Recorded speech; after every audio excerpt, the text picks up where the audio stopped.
What's up, Nix? Hey, Scotty. Welcome to the Cash Flow Show. This is the real episode one of the Cash Flow Show. Today's episode, we are talking about COGS. COGS in a machine, cost of goods sold. COGS, as in COGS. If you are into cars, then a cog, you know the gears. So Nick's now we're going to go into one of my little stories, but you know the little gears, the gear icon. I always go with the gear icon, but we can talk about cars too. But those little teeth on the Yeah. gears, they work with the other gears to move around. Those little teeth, those are the cogs, right? So in a gear, those are the that's what's moving, that's what keeps everything going. They all work together too. So that's the gears that keep you moving forward. And in a business, COGS are cost of goods sold. It's an acronym. I love my acronyms anyway, like the OKR, objectives and key results. But in this case, COGS, COGS, cost of goods sold. If you don't have them under control at your business, they will grind down your profitability like these cogs in the gears. You're going to help us take a deeper dive in this today. That was just my little anecdotal intro. So let's talk about the cogs. Let's get your business going. We'll take a deeper dive and make sure your business is running like the well-oiled machine of my car and the cogs inside the oiled machine in my car. Check out the Cash Flow Show. We discuss topics like getting paid on time, profitability, and managing your bottom line, payroll best practices, the best apps to use, and cash flow forecasting tools. So if you're a small business owner, your help's right around the corner. Fret not. Tune in as Scott and Nikole help you reach your goals on the Cash Flow Show. The Cash Flow Show. Listen and learn. We'll show you how to pay yourself on what your business earns. Cash Flow Show. Tune in with Nikole and OKR.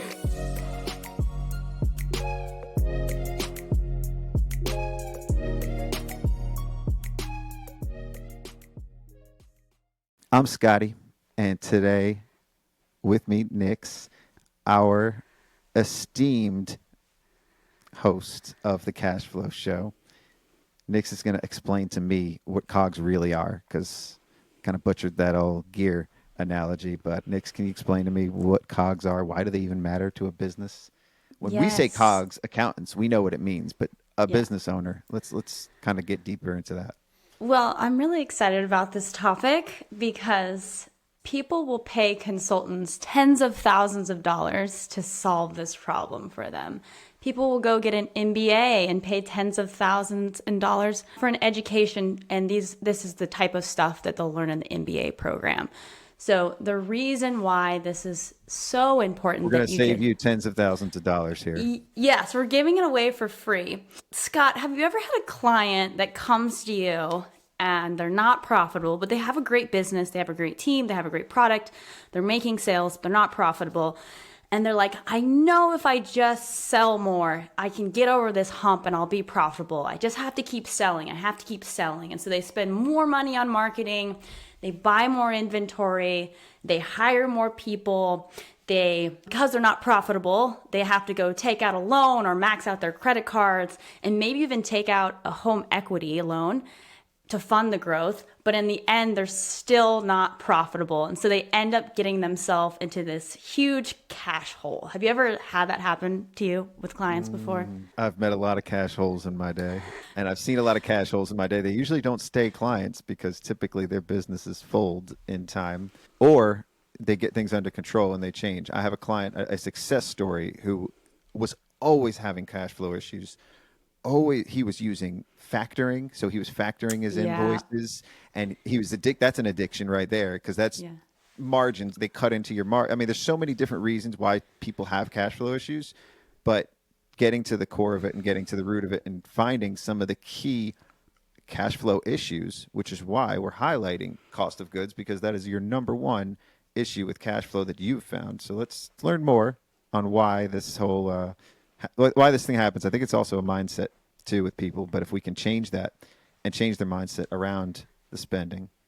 Yeah, and what I want to point out with this is that what I'm going to share today is a formula. And almost sometimes once you figure it out, this aha moment, it's like a magic formula. And if you follow this formula, business is not as hard as it seems because you can manage your business to these numbers I'm going to be talking about today. If we break down your profit and loss statement, typically we're looking at 4 main buckets, right? You have revenue, you have direct costs or COGS or cost of goods sold. And so I'm going to use those terminologies interchangeably. So COGS, cost of goods sold, direct costs, I'm going to use those. Those all mean the same things as I talk about those. And then we have overhead or operating expenses. And I'm also going to use those interchangeably. So forgive me if I mix them up, but they all mean the same thing. And then the 4th bucket on your P&L is your net profit. So I think revenue, net profit, everybody gets those, right?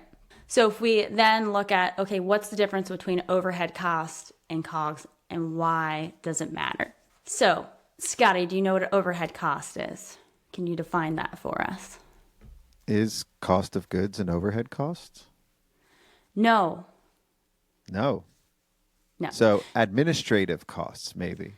Yes. So that's another terminology you could use that. So overhead costs generally are not attributed to the service or product that you're selling. So that would be like your administrative assistant, would be your chief operating officer. Usually you as the CEO are not in COGS unless you're just starting and you're actually performing services. It would be your marketing costs, your sales, your rent. Again, the type of expenses that aren't directly associated with delivering your service or product. Which means if you could sell more product, those costs don't change.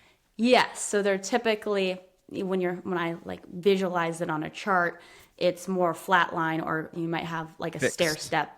You know, you invest in a new sales director or something, and then it kind of goes up like a stair stepper versus your direct costs.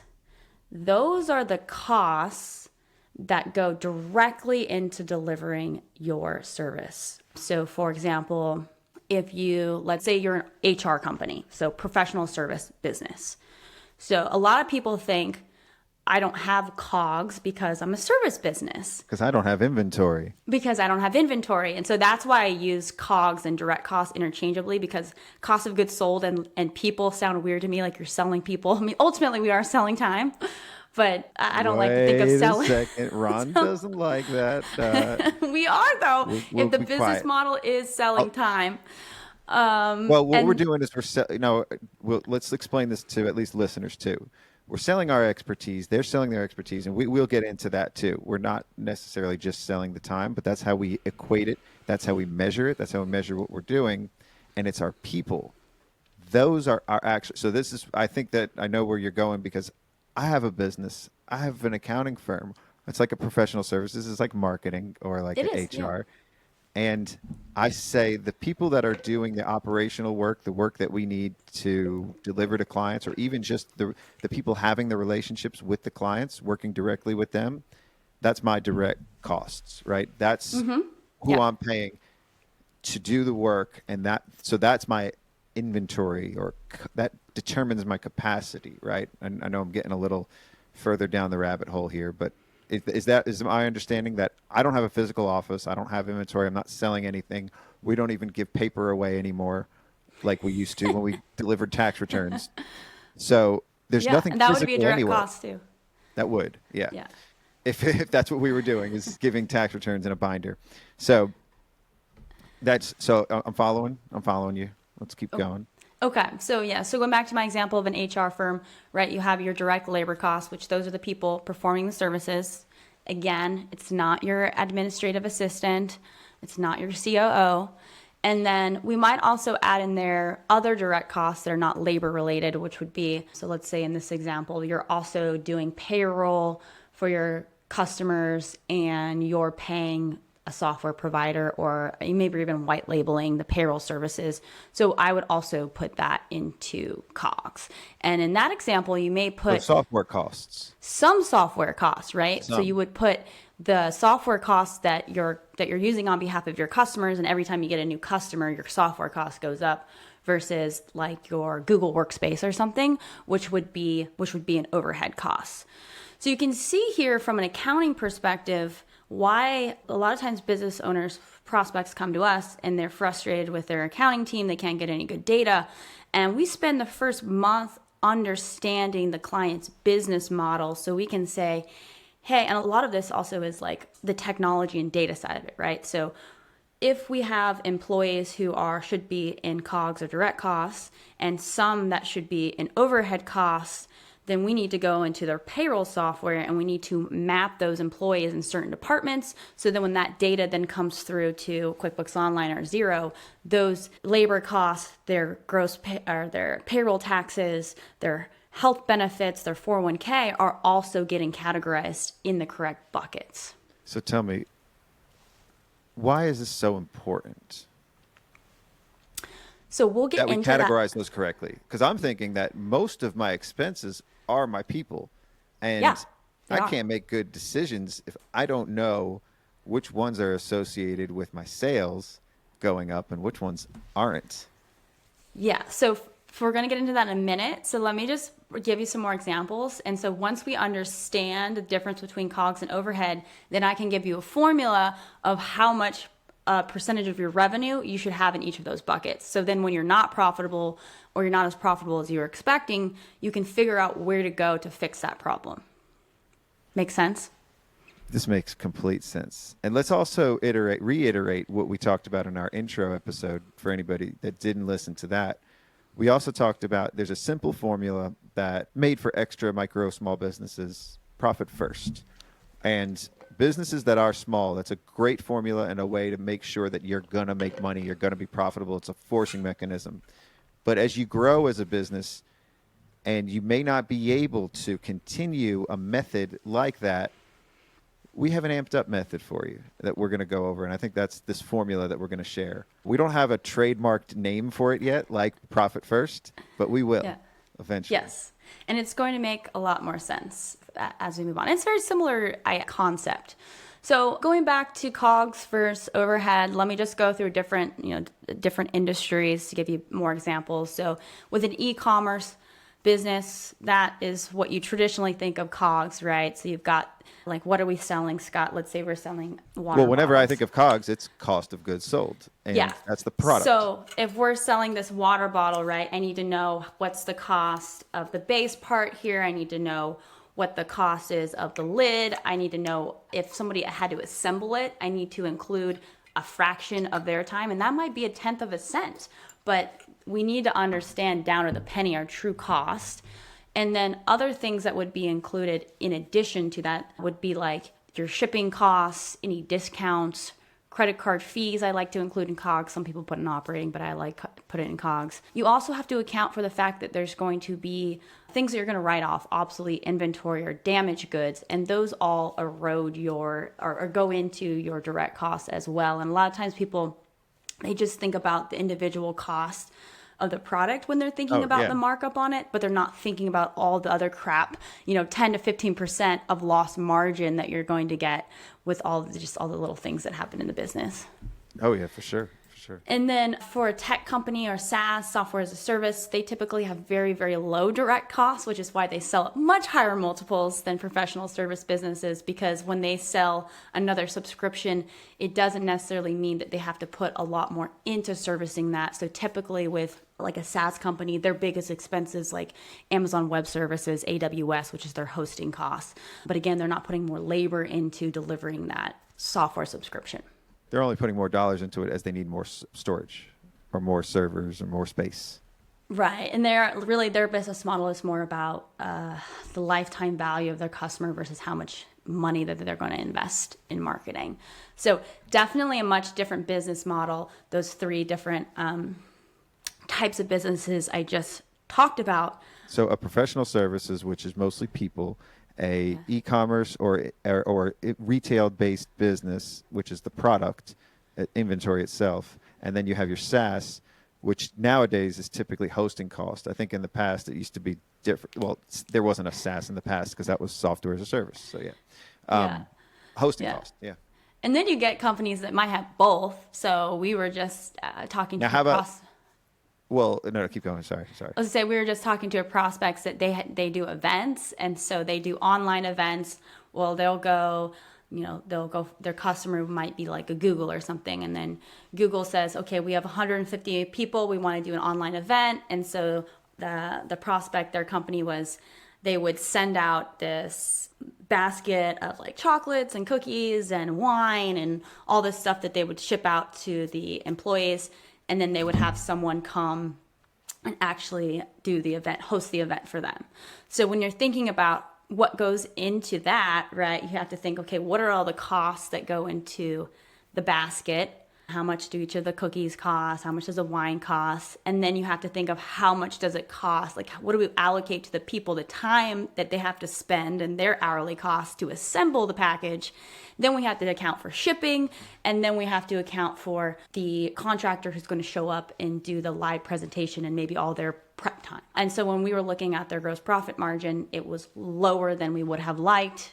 And so what I advised them was they didn't really have a true understanding of how much when they hosted an event for each employee, what was the actual cost per employee to host that. So that's typically where you want to dive into the details and understand the actual unit economics of each one of your sales, if that makes sense. Yeah.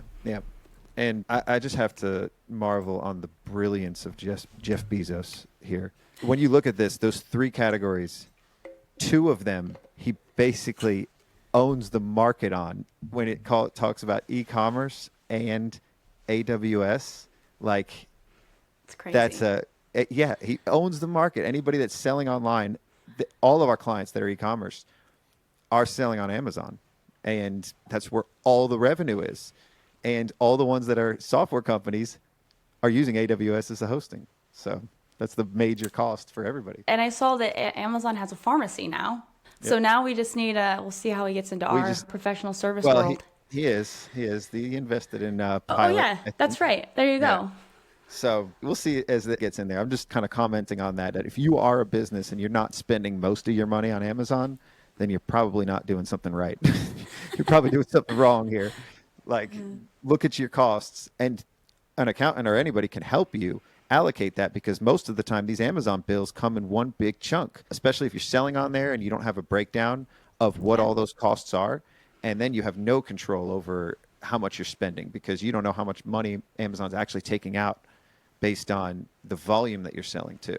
So this is just little important details to be mindful of. Oh yeah, when you get an inventory, inventory is the absolute most complicated accounting that you can do. So you want to make sure you're working with somebody who understands it and can do it correctly for you. A professional like us. So, Nix, now that we have a handle on what COGS is, and I don't have to just talk about things in a machine and gears icons, operating expenses, COGS, how do we use that to build this better business model that you've been alluding to? Good question. So I'm going to give everybody a secret right now that's going to hopefully give you a big aha moment. Cash flow show secret. So we have a little there's sound effect. Yes, I'm dropping the mic right now. So listen up. So there is something I like to call the 50-30-20 rule. Okay, 50-30-20 rule. This works for most businesses, and basically what it means. Okay, pause. Yeah. Listeners, have you heard of the 80-20 rule? If you take the 80 and you take 30 off of it, you have the 50-30-20 rule. Oh my God, that's actually perfect, because the 20 in the 50-30-20 rule is your net profit. Which is the 80-20 rule. Wow, I haven't even put that together. Thank you, Scott, for that. Dope. And now let's break down what that 80 is comprised of, or made up of. So we know what COGS is. We know what overhead is. So if we are a business, let's say we make $100,000 in a month. on average. The So, Pareto principles of business. so we Sorry. make $100,000 and we're going to our P&L. So of that $100,000, we should be spending no more than $50,000 on our direct costs. What are direct costs again, Scotty? Our cost of sales, our cost of goods sold. Yeah. So again, if you're a professional service COGS. business, that's all of your direct labor, that's all of your software costs and the So it's HR. either your inventory, your hosting costs, or your people costs. Okay. So I'm an HR company. I want to make sure that all of those costs are no more than 50% of my $100,000. So that'd be no more than $50,000. Then I have $30,000 left over to spend on rent, on my own salary, on hiring a new bookkeeper, maybe hiring a marketing consultant. So I'm working with 30% that I can spend on other things to help support and grow the business. Which is bucket number 2. Bucket number 2. So let me go back up to bucket number 1 real quick. If you're spending more than $50,000 in that example, more than 50%, do not invest more money in marketing. Please don't. Go fix your 50% problem first. And this is the number one mistake that people make is they go invest in marketing and they're growing the business model that doesn't make sense. And that's how they get themselves into a hole. So And it's very hard to backtrack and fix that if you're not profitable for an extended period of time. yes. And 99% of the time, the problem is in that 50%. It's in that top section. I'm pointing up because on a P&L, it's on the top area. 99% of the time, it's up there. It's not that you need to go cut your software cost or fire your bookkeeper. It's that you need to go fix your pricing or your COGS and the ratio between those two. And then let me also add that, so then you have the 50%. And I can talk about this. So this is kind of what I dealt with during a period of time when I knew you, is we were not making as much money as I thought we would be. We were losing money at a certain point, and I had too much overhead. I had too much labor cost. I had too many people, and we weren't doing enough work for that. So I had to reconfigure our COGS. That was it. Right. Once I fixed that, profitable again, very profitable again. And that's why having that data to be able to look at that is magical, because now you as a business owner can say, what action can I take to fix this? And if you didn't have that information, you would just be like, I'm not profitable and I don't know why. Well, yeah, I thought everybody had work to do. Everybody was kind of busy. I didn't necessarily see all of them, but I just thought maybe we need to add more sales. Maybe we need to invest in marketing again. But that's a common mistake. So if we spend 50% on our COGS, 30% on our overhead, that leaves us with 20% net profit. Now, let me just add a caveat here that every industry has different benchmarks or industry standards, right? So like a construction company, for example, has really high COGS, and typically they're at like a 10% net profit margin is great for a construction industry. So my point is with that is you have to be able to understand from your industry what is the industry standard. And you can get that information from peer groups, you can get it from consultants, business brokers usually have a lot of good information on like what's a good net profit margin. You've probably heard of gross profit margin, and I don't want to confuse people here, but basically gross profit margin is like the opposite of what your direct costs are. And I like to just use those buckets instead because I find it's easier for people to understand. But anyway, my point is with that is go figure out for your industry, what is the standard for your margins, and then use that. And then when you're setting your targets and goals, you use that as your goals. Sure. And what we're talking about, the industries that we're speaking to, that we know of, we are speaking to industries that can have a 20% margin. It is possible. Yeah, so professional service businesses, some e-commerce depend, and really it depends on like what type of product or service you're selling. Or if you're selling a high-end service or product, your margins will be higher versus commodity type business, you're operating on really, really thin margins and you're going for quantity. And in those situations, that's when you have to be super, super, super precise with your COGS, because if you mess up by a percentage, matters. Yeah. yeah, if you mess up by a percentage, like that could be millions of dollars depending on how much revenue you're pushing through. Like grocery stores, I think grocery stores are like 1 to 5% net profit margin, right? So they're just operating on high gross revenue. And then at the end, they get like a little bit of chunk of it. So what we're saying here, this formula then would have to be tweaked based on the industry. What we're targeting here could be a healthy one for a professional services business.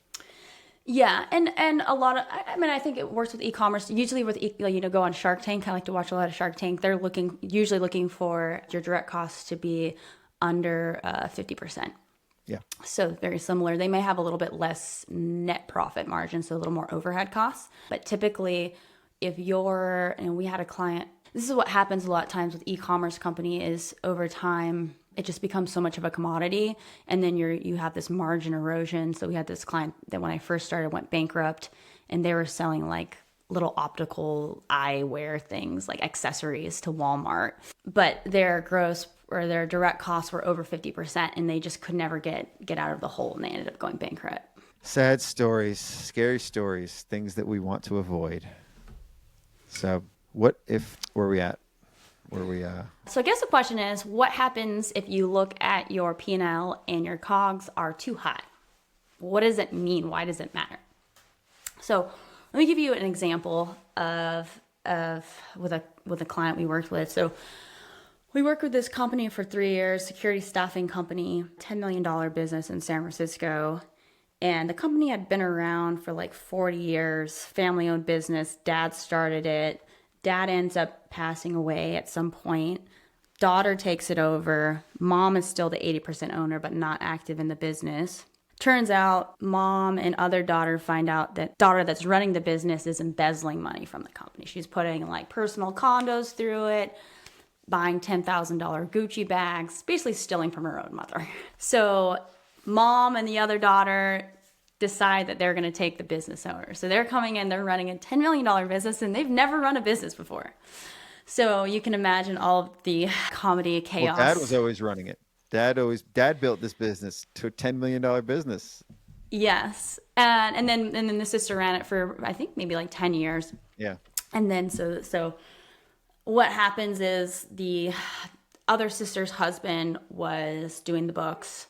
We came on and the company's in distress. They haven't had financials in 2 years. They had just gone through all these legal proceedings with the other, suing the sister. So we come on and we put together, it takes us 6 months to like untangle everything and put together a proper set of financial statements for them. And when we look at them, they're not good. Like the company is losing money every month. They're like net loss is $20,000 a month. And so we start looking, okay, let's look at the trailing 18 months and see what trends we can see, because they were profitable 18 months ago. And so we're looking up, of course, we're looking at COGS. And in this situation, their direct costs are their security officers who are out on site at various locations. So we finally start drilling down and we're using percentages. So we're like, okay, the labor cost as a percentage of revenue is kind of in line. And eventually we get down to the health insurance cost as a percentage of the wages. And we're like, it's consistently going up. And we knew that San Francisco had at some point implemented a San Francisco healthcare mandate, which made healthcare costs much more expensive for employers in San Francisco. And they hadn't raised their prices in years. So we start drilling down into that. And then we find out that they had this guy that was in HR, but he wasn't really, he just got put in that role, but he was pretty incompetent. And what we found out was happening, Scott, was they were not taking employees off of the health insurance plan when they left the company. Wow. And this is a security, people are turning over all the time. So people are leaving all the time. And they even had people who were dead that were still on the policy, and it had been happening going on for 2 years. So they were paying $15,000 a month for employees who no longer worked at the company. And we were able to find that out by looking at their direct costs as a percentage of revenue. And as the business owner, as your company grows, you can't be micromanaging. They're not watching the HR department's onboarding process to make sure that's happening. It comes out in your financials. And then what you need to do is figure out, why is this happening? How do we correct it? And so every month it's like, okay, what happened? Let's dig into it. And hopefully over time, these things aren't a surprise. Usually if you're running you're on top of your business, you can see these things happening. You have explanation for them. You don't want it the other way around where it's a surprise every month. When you're continually doing this, it shouldn't be. Well, I think any business that is established and has been around for a while always needs a refresh, always needs to review top down everything that's going on, especially if it hasn't been done in a while. So having an accountant or somebody fluent in this to look at the existing business and to see the practices, what needs to be improved, what needs to be updated, what kind of technology advancements you could use, where can you save some money, all of those things. A new business can avoid these, can establish establish sound practices in the beginning before it gets to a mess. But as it goes. So I'll give you one more example of why this is important. So we recently started working with a company that sells high-end car parts. So people that like to work in the garage in the summer and they need car parts, it's an e-commerce company, been around for 20 plus years. When we come on, the owners are not paying. Two owners, well, actually one owner, but husband and wife that both work in the company. And they are not paying themselves a salary because they have no profit. And so when we ask that question of what are your direct costs, or basically how much are you marking up your car parts? And in their inventory system, it shows that their direct costs are 45%, which means their net profit margin is 55%, it's good. But when we actually put the P&L together and we start throwing in returns, discounts, obsolete write-off, shipping, their margin gets eroded down, right? So the direct costs end up being 60%, right? And we talked about it should be no more than 50%. So that 10% on a $4 million business is $400,000. That's their salaries that we need to go in and figure out, how do we correct this? And even 5% can make a huge difference for them, right? That's $250,000 swing in their business. And so we sat with them and kind of brainstormed of where can we 5%? Can we add a handling fee when the customer checks out? There's a kind of hidden handling fee in there for a couple percent. We raise the prices 3%. Can we find a different shipping vendor? And so it's really those little percentages that can completely transform the business. And it was really handling fee. Please don't do that. I hate it when you get ready to check out and then there's another $30 handling fee. Well, here's a challenge with them, right? Because they're selling parts that you go online and I search a certain car part. What happens? 20 different websites pop up with the same price. So they're kind of screwed in that situation. And so that's why you kind of have to find the little things that you add after the fact. This is how airlines work. This is everything. Well, the cheaper Frontier for sure. Let's talk about a professional service business, because for me, you keep saying 50%, right? So if I took all my salaries and I'm working backwards here, can I just take all the salaries, double it up, and then that's what I should charge? Because I'm worried about pricing. All right, I'm not doing hourly anymore. I'm not billing by the hour. So I got to price my services. I got to price my product. And if I just take basically all my team, double that up, I'm good, right? 50%, boom. Now I have, this other 50%. So if I'm paying my team, let's say $1 million in salaries, then I should be doing $2 million of sales, right? Okay. When you say salaries, are you also including your payroll taxes or health insurance? Sure, yeah, all in. Health insurance, payroll taxes, okay. all of it's categorized, right? And it looks like that's about how much I'm paying them. So good question. And the answer is no. And that's a common mistake. So what we're ignoring here in this equation is that your employees are not going to be delivering client work 100% of the time. They have holidays, they have vacation, they have days when they're sitting around not doing anything because they're not busy. And so That is what we would call unutilized time. And so this is another part of the formula, right? Like typically you don't want your employees spending more than 20% of their time unutilized, or I should say non-billable. So you have to account for that that time that you're paying their salary, but you're not generating any revenue. So typically what I say for professional service businesses is take their fully burdened salary. So fully burdened meaning adding on the payroll taxes, adding on the health benefits, 401k. Usually I just say, hey, multiply their salary times 1.15, add 15%. So $100,000 employee probably cost you $115,000. Multiply that by 3, and that's around how much they should be generating in revenue for you. So really it should be 3 million, not Yes. 2. So kind of like in our e-commerce example where they've got like returns, allowances, discounts, all those little things that erode your margin. In professional service business, our equivalent to that is our unutilized time or non-billable time. Shrinkage. Yeah. We don't want That's shrinkage. our shrinkage. We don't want shrinkage. Do not want shrinkage. So let's stay out of the cold water and keep going. Now, the thing with maintaining that and the challenge with that is if you have a dispersed team and you don't know how they're spending all their time, how do you figure what those, I mean, this is a very deep question, but at the end of the day, if you really just take that formula and overall you target, this is how much revenue I need to make, then you could work backwards to figure that out too. And at least know a baseline of how much you should be making, because you could make more because you're in control of your pricing. So yeah. And again, going back to if it's not in line, then before you go hire, this in professional service businesses, what happens is we get busy. And so we say, oh, we need to go hire another employee. But maybe instead of hiring another employee, we should have raised our prices.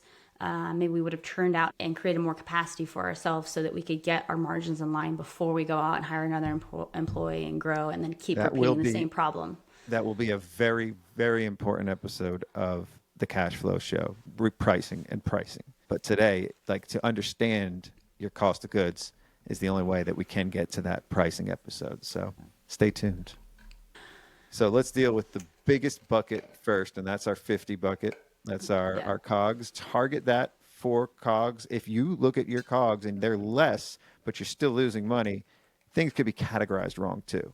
So it's a matter of really getting down to what is cost of goods, what is that expense, understand it, and see where you're at first.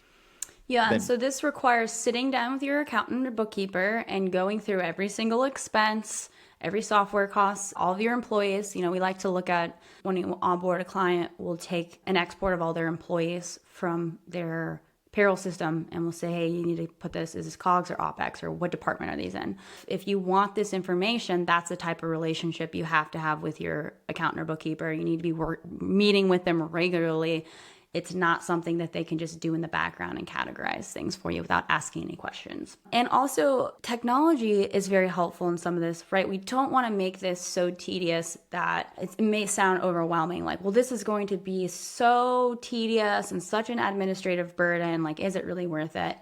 Trust me, it is, and it can be automated. Once you know a certain employee is in one bucket or a certain software vendor is in one bucket, your software will remember that. And so it's really just setting up the system initially from the beginning, and then any new vendors or any new people, you have to put them in the right bucket, but it's not that hard. Well, I love stuff that's not that hard. That is not what she said. Remember that accounting is more than just a record of what happened in your business. It is. We are seen as the record keepers. We're seen as the boring people. We're seen as the less sexy version of the office employee with the visor and the glasses and all that. Like that is us. We know this. We're accountants. We're boring. We're nerds. We love numbers, but we provide a source of knowledge and insight into your business, and we can see what you need to improve to make the other stuff a lot more sexy, to give you more money to spend on the fun, sexy things. Accountants are boring, but we know where you can succeed, and we can help you with that foundation and building that right, solid foundation. And someone like Nikole at Momentum Accounting can help you shift your business into overdrive and build the momentum you need to go further. Accounting may be boring, but making money is not. Never. Never. We love cash at the Cash Flow Show, and we want to make more of it, and we want to keep more of it too. We don't want to just make a bunch of money and say, I got a $10 million business, but I can't afford my mortgage. It happens a lot. It happens when you walk down the street and you walk by bars and restaurants and shops. A lot of those people are barely getting by, and that's the reality of most people running a business. It's That's not why easy. when you walk down the street again next time, it's different bars and shops. Yeah. Well, hopefully we can save people from that pitfall on the show. So next episode, we're going to be talking about getting paid. Let's get paid. Let's get paid. Let's get paid. We're doing our work. Let's get paid. Let's get paid. Thanks, Nix. Thanks, Scotty. This was fun. Hopefully Yeah. people learned a little something. Yeah. Thanks, guys. Thanks for tuning in. Peace out, homies.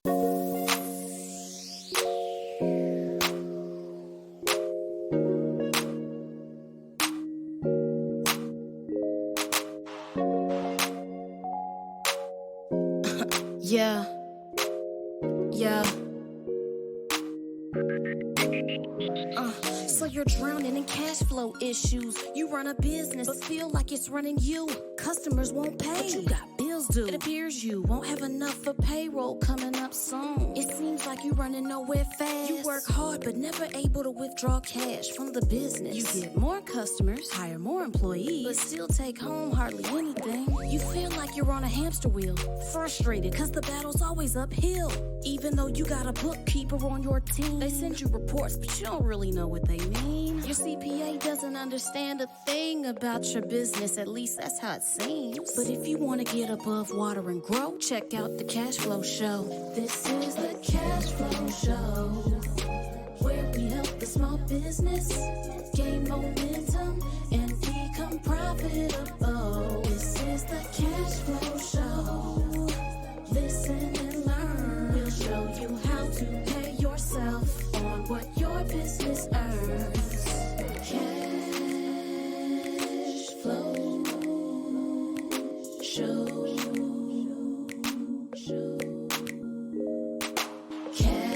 Cash Flow Show. We discuss topics like getting paid on time, profitability, and managing your bottom line, payroll best practices, the best apps to use, and cash flow forecasting tools. So if you're a small business owner, your help's right around the corner. Fret not. Tune in as Scott and Nikole help you reach your goals on the Cash Flow Show. The Cash Flow Show, where we help the small business gain momentum and become profitable. This is the Cash Flow Show. Listen and learn. We'll show you how to pay yourself on what your business earns. Cash Flow Show. Our advice will take you far. Cash Flow Show. Tune in with Nikole and OKR.